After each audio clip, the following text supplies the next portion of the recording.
Daniela, a gente tem aí dois aspectos que eu gostaria que você comentasse. O aspecto óbvio, né, dos sonhos interrompidos, né, e um outro aspecto menos óbvio, que é o da impunidade dos responsáveis, que eventualmente possa acarretar um sentimento de culpa nos pais que embarcaram no sonho dos seus filhos. Isso aparece de alguma maneira?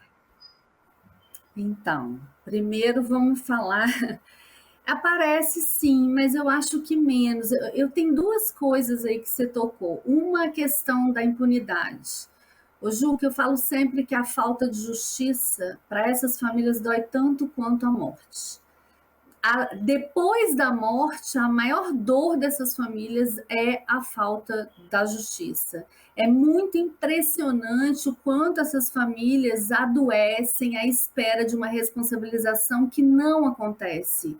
Não por acaso, as maiores tragédias da história recente do Brasil, e a gente está falando Boate Kiss, Mariana, Brumadinho e Ninho do Urubu, elas têm em comum essa cultura da impunidade, em que não houve ainda nenhuma responsabilização. E eu costumo dizer que a impunidade alimenta a próxima tragédia.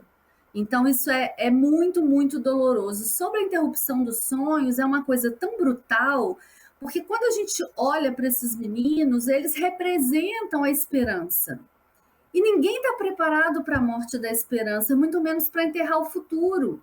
Então, a morte desses meninos é a morte da esperança, é o enterro do futuro e é alguma coisa que atravessa todos nós, porque a gente é o país do futebol, da paixão pelo futebol, mas a gente discute pouco o lado B dessa indústria, em que, de novo, em que esses meninos começam a ter relações comerciais muito precoces, tem esses laços sociais e familiares fragilizados e ficam muito vulneráveis.